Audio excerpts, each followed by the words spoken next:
अक्सर लोग ये प्रश्न करते हैं कि मल्टी कैप और फ्लेक्सी कैप में क्या डिफरेंस है, क्योंकि दोनों काफी सिमिलर दिखता है, सुनने में भी सिमिलर लगता है।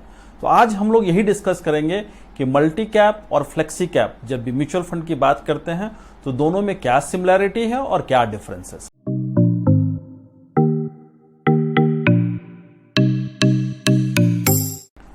नमस्कार, आज फिर एक खास कैटेगरी को लेकर डिस्कस करने आए हैं आपके पास, और वो कैटेगरी है multi cap fund.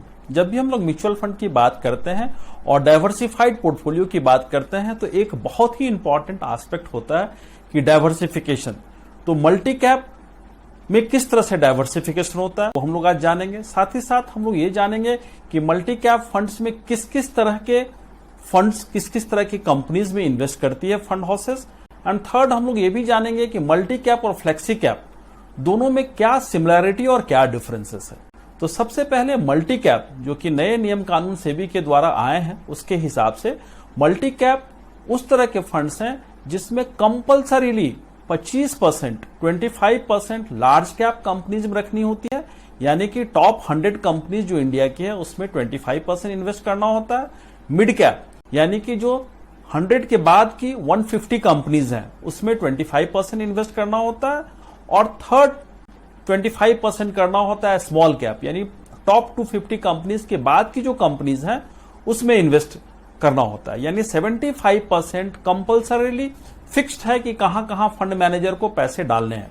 Rest 25% fund manager के पास ये लिबर्टी है कि वो अपने हिसाब से मार्केट को समझते हुए वो चाहे तो इक्विटी में या नॉन इक्विटीज में इन्वेस्ट कर सकता है, और जब इक्विटी में इन्वेस्ट करेगा तो चाहे तो लार्ज, मिड या स्मॉल कैप कहीं भी इन्वेस्ट करेगा। ये एक बेहतरीन तरीका है डाइवर्सिफिकेशन का, क्योंकि किसी के पोर्टफोलियो में जब भी हम लोग बात करते हैं तो large cap, mid cap, small cap तीनों के कॉम्बिनेशन होने चाहिए। तो by virtue of its design ही इस तरह से बनाया गया है कि जिसमें तीनों तरह के कैप, यानी कि सबसे बड़ी कंपनीज, मझौली कंपनीज और छोटे कंपनीज, तीनों में इक्वल अमाउंट में पैसे कंपल्सरीली है। 25% की जो लिवरेज दी गई है फंड मैनेजर्स को, वो इसलिए दी गई है कि मार्केट के डायनामिक्स के हिसाब से वो जहां चाहे वहां इन्वेस्ट करे और पोर्टफोलियो में एक बेहतर रिटर्न जनरेट करने की कोशिश करे। जब भी मैं बात करता हूं मल्टी कैप फंड की, तो म्यूचुअल फंड कैटेगरी में ये एक इक्विटी फंड की कैटेगरी का फंड है, यानी कि ये एग्रेसिव कैटेगरी का फंड है जिसमें हाई रिस्क और हाई रिटर्न की गुंजाइश होती है। निश्चित रूप से जब भी मल्टी कैप इन्वेस्टमेंट की बात होती है तो लॉन्ग टर्म इन्वेस्टमेंट की बात होती है। लंबे समय तक इन्वेस्ट कर सकते हैं लमसम के तरीके से या एसआईपी के तरीके से।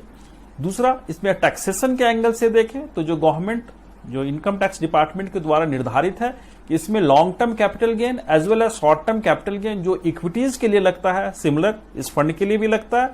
यानी लॉन्ग टर्म का मतलब हुआ कि 1 साल से अधिक रहने पे इस फंड में जो भी गेन होता है उस पर 10% का टैक्स लगेगा, और अगर 1 साल से नीचे ही पैसा आप किसी कारण से विड्रॉ करते हैं तो इसमें शॉर्ट टर्म कैपिटल गेन लगेगा जो कि 15% का, 15% का। तो इस तरह से अगर हम लोग देखें तो मल्टी कैप एक प्योर सेंस में डाइवर्सिफाइड फंड है जिसका बेंचमार्क भी नॉर्मली निफ्टी 500 रखा गया है, यानी कि भारत की जो टॉप 500 कंपनीज हैं वही इसकी बेंचमार्क है। और अधिकतर अगर आप देखेंगे तो इस पोर्टफोलियो में भी अलग अलग कंपनीज की जो पोर्टफोलियो है उसमें भी यही फंड होते हैं, यही कंपनीज होती है। अब जब हम लोग डिस्कस करेंगे कि मल्टी कैप और फ्लेक्सी कैप में क्या सिमिलैरिटी और क्या डिफरेंसेस हैं, तो बहुत ही सिंपल एक सिमिलैरिटी है कि दोनों डाइवर्सिफाइड है। पहले ये कैटेगराइजेशन नहीं था, पिछले साल जब सितंबर में कैटेगराइजेशन आया तो उसके बाद से अधिकतर कंपनी जो पहले मल्टी कैप कहलाती थी, जो बड़ी बड़ी फंड हुआ करती थी, उन्होंने अपना नेम चेंज कर दिया फ्लेक्सी कैप में। कारण यह था कि अधिकतर जो मल्टी कैप फंड थी उसमें लार्ज कैप बायस था, यानी लार्ज कैप में अधिक इन्वेस्टमेंट हुआ करते थे। और आज भी फ्लेक्सी कैप अधिकतर अगर आप गौर करेंगे तो उसमें लार्ज कैप में ज्यादा इन्वेस्टमेंट्स हैं। लेकिन मल्टी कैप में ये एक एडवांटेज है कि किसी भी गिवन वक्त में आपके तीनों ही कैप में तीनों तरह के मार्केट डायनामिक्स में पैसे लगते हैं, यानी कि लार्ज कैप, मिड कैप और small cap. Flexi cap depend करता है कि फंड मैनेजर का क्या व्यू है, क्योंकि उसमें उसको पूरी तरह से लिबर्टी है कि वो जहां चाहे वहां वो पैसे डाल सकता है। तो जहां कंपलसरी डाइवर्सिफिकेशन की बात होती है तो निश्चित रूप से मल्टी कैप एक बेहतर डाइवर्सिफाइड है, क्योंकि 75% उसमें 25-25% तीनों ही कैप में रखना ही पड़ता है, जबकि फ्लेक्सी कैप में ऐसी कोई भी कंपल्सन नहीं है। फंड मैनेजर चाहे तो काफी हाई जा सकता है किसी एक कैप में। और जैसा कि मैंने कहा कि पहले भी और आज भी अगर देखेंगे तो जो भी फ्लेक्सी कैप फंड्स हैं वो अधिकतर लार्ज कैप बायस्ड हैं, यानी लार्ज कैप में उनके पैसे अधिक रहते हैं। टैक्सेशन दोनों का सिमिलर है, दोनों इक्विटी फंड है तो एग्रेसिव फंड है, हाई रिस्क टेकिंग फंड है। ये उन तरह के इन्वेस्टर्स के लिए हैं जो एग्रेसिव इन्वेस्टर हैं, जिनकी सोच है कि कैपिटल मार्केट से पैसे बनाए जा सकते हैं, इक्विटी से पैसे बनाए जा सकते हैं, डाइवर्सिफिकेशन के माध्यम से पैसे बनाए जा सकते हैं, तो उनके लिए एक अच्छा फंड है। मगर निश्चित रूप से ये समझ लें कि ये आप रिस्क लेते हैं तब पैसे बनते हैं।